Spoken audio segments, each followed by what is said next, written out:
서기전 8세기 호경의 저녁 하늘이 붉게 타오른다. 개 짖는 소리가 들리고 요녀 포사의 웃음은 궁궐의 긴 복도를 울린다. 유왕은 왕후 신씨를 냉궁에 가두고 태자 의구를 패한다. 그러나 역사의 서술은 냉정하다. 이 사소해 보이는 욕망은 제후들의 충성망을 끊어버린 도화선이었다. 견융족이 국경을 찍고 들어왔고 왕은 피살당했다. 제후들은 의구를 새 왕으로 추대했지만 이미 주 왕실의 권위는 땅에 떨어졌다.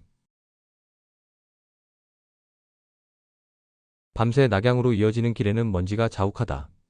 왕위에 오른 평왕은 호경이 다시 공격받을 것을 두려워하며 도읍을 나급으로 옮긴다. 서주는 종말을 고했고 동주가 막을 올린다. 주 왕실은 이름만 남은 존재가 되었고 춘추와 전국으로 나뉜 세상은 제후들의 탐욕과 야망이 교차하는 무대가 되었다. 먼지바람이 부는 전장에서 창과 방패가 부딪힌다. 제왕공, 진문공, 초장왕, 오왕 합녀, 월왕 9천 이들이 바로 춘추호패다. 그들은 존왕양이를 외치며 약 170여 열국 중 패권을 쥐려했다. 공자는 노나라의 사기를 기록하며 무너진 질서를 풋끝으로 질타했다. 춘추는 단순한 역사서가 아니라 무질서한 세상을 향한 윤리적 기호학의 선언이었다. 초평왕은 아들 세자 건의 신부감을 탐했고 결국 세자를 죽였다.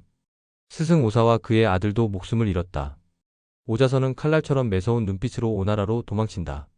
그의 발자국 뒤로 달빛이 차갑게 번지고 강물이 검푸른 소용돌이를 친다.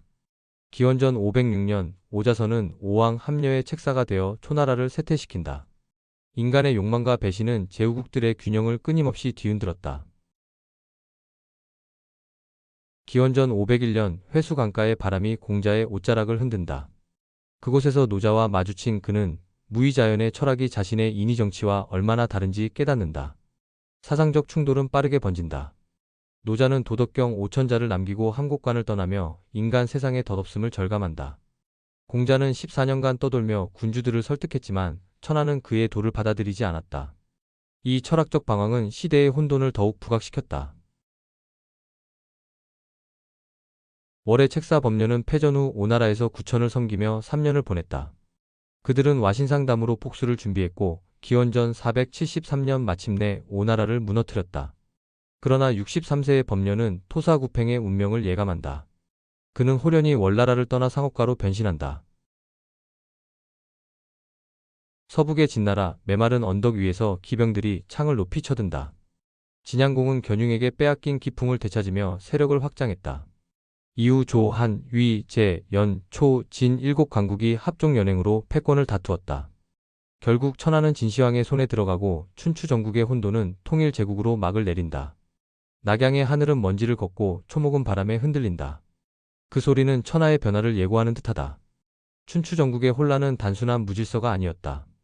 무너진 왕권, 부패한 제후, 배신과 복수, 그리고 철학적 사유의 충돌은 새로운 질서를 낳는 상고였다.